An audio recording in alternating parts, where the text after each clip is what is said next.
Ashley Westwood, we spoke about how for the neutrals, Spain versus Portugal was the moment the World Cup actually kicked off, and we got a spectacle. Oh, we certainly did. You know, it was a late night game over here, but I think no one fell asleep who started to watch it because it was so enthralling. A sensational performance by Spain. I thought they did everything they needed to do to win the game, and unfortunately they got the draw, but some fantastic goals and players on show. You know, it was a late night for us, but I did manage to wake up just in time for this show, went through a bit of headlines from the Portuguese newspapers, and this is what they say. One of them says, with God, Ronaldo, miracles are possible. Another one says, Spain have the talent, but they do not have the best in the world. Ronaldo lit up the World Cup last night. He certainly did. I mean, the first bit of skill after 2 minutes obviously takes the players on. We spoke before the game that he's lost a little bit of pace, but the speed of his movement of his feet, he drops his shoulder, does a step over and commits the defender, gets a penalty. I don't think there was ever going to be any other outcome than him slotting that one home, and you could see straight away he really had the bit between his teeth. He's got a point to prove, and he wants the records, he wants the accolades.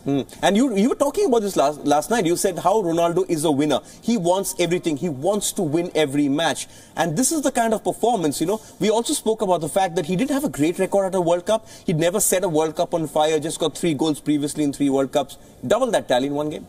Yeah, certainly. I mean, you only have to look at his physique to know how hard he works off the field. You know, whether that's eating, whether that's extra time in the gym, his free kicks, whether it's practicing on his own, 1v1. And I think, you know, people who've trained with him or played with him, I spoke to a few, and they all say he's the one who's always staying behind after training, putting the extra hours in. I think he has all kinds of personal staff that he pays out of his own pocket because he just wants to get those finer margins, those lesser percentages, if you want, just to make a difference. It's interesting you say that, because I was reading Rio Ferdinand this morning, and when Ronaldo arrived in England to play for Manchester United, he actually took up a house not too far away from Rio Ferdinand, and Rio Ferdinand writes this morning that when he walked into Ronaldo's place one day, he saw a chef, a dietitian, a physio, a personal trainer, and this is the kind of involvement Ronaldo, investment I think is the right word, Ronaldo made to make himself the best in the world. Well, that's the finer details he goes down to. You know, I'm pretty sure his food will be weighed out for him to the gram. You know, his hydration will be on spot to exactly what he wants. I mean, you only have to look at his hairstyle and his eyebrows to know that he even shaves them or cuts them to precision. So that's the way he lives his life,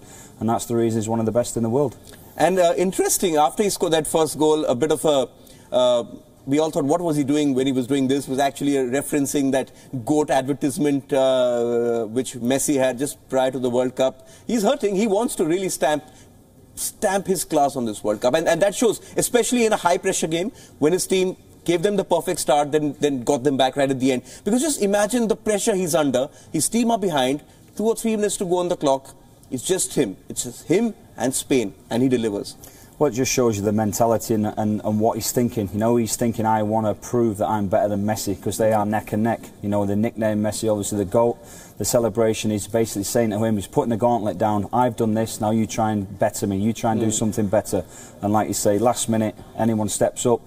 His record from free kicks actually isn't that good. Yeah. But he steadied himself. He kind of changed his technique. Normally on his free kicks, he goes for power, he goes to smash it.